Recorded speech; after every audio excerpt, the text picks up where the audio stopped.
আমাদের যে 4 দফা দাবিটি গঠন করা হয়েছে, আমাদের এই 4 দফা দাবিটি এখানে আমরা যারা রয়েছি আমরা সকলে মিলে একসাথে এই জায়গায় 4 দফা দাবিটি গঠন করেছি।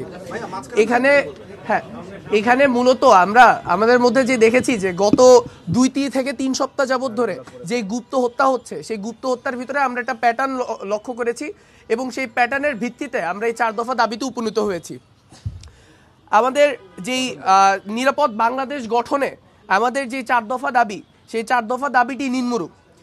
দাবি নম্বর 1, একটি স্বাধীন তদন্ত কমিটি গঠন করতে হবে যার দায়িত্ব হবে সংগঠিত হত্যাযজ্ঞগুলোর মধ্যে এবং গুপ্ত হত্যার মধ্যে নিষিদ্ধ সংগঠন ছাত্রলীগ কিংবা বিগত রেজিমের আওয়ামী ফ্যাসিস্টদের যে দোষর রয়েছে তাদের কোনো যোগসূত্র আছে কিনা তা বের করা।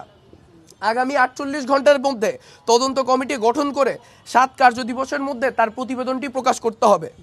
2, প্রতিটি থানায় কমপক্ষে 5টি করে টহল গাড়ি 24/7 টহল থাকতে হবে। তারা ক্রাইম পেট্রোলিং করতে থাকবে এবং শিক্ষা প্রতিষ্ঠানগুলোর আশেপাশে বিশেষ নজরদারি রাখতে হবে। 3, প্রতিটি ওয়ার্ডের গুরুত্বপূর্ণ সংযোগস্থলে কমপক্ষে 4 সদস্য বিশিষ্ট নন লিথাল ওয়েপনধারী একটি প্লাটুন বা টিম নিযুক্ত করতে হবে। তারা ওই নির্দিষ্ট এলাকার পাহারাদারি করবে এবং এলাকায় কে ঢুকছে কিংবা বের হচ্ছে তার মনিটরিং করবে। এদের ক্ষেত্রে সরকারের পক্ষ থেকে তাদেরকে ভাতা নিশ্চিত করতে হবে। 4, বাংলাদেশ ছাত্রলীগকে নিষিদ্ধকরণের পরও এই জঙ্গি সংগঠনের সাথে সংশ্লিষ্ট অনলাইনে ও ময়দানে সক্রিয় সকল নেতাকর্মীদেরকে এবং তাদের সহযোগীদেরকে নির্মূল করার জন্য স্বরাষ্ট্র মন্ত্রণালয়ের অধীনে একটি টাস্কফোর্স গঠন করতে হবে।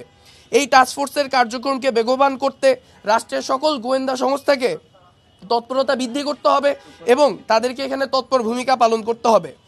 আমরা আমাদের জায়গা থেকে স্পষ্টভাবে বলে দিতে চাই, উক্ত দাবিগুলি যদি আগামী 48 ঘন্টার মধ্যে পূরণ না হয় কিংবা এর প্রতি আমরা যদি কোনো দৃশ্যমান আচরণ না দেখি আমাদের এই দাবিগুলোর প্রতি, তাহলে আমরা এখান থেকে কঠোর পদক্ষেপ নিতে বাধ্য হব এবং সেই কঠোর পদক্ষেপ আমরা ঢাকা অচলের মতো আরো কঠিন পদক্ষেপ নিতে বাধ্য হব।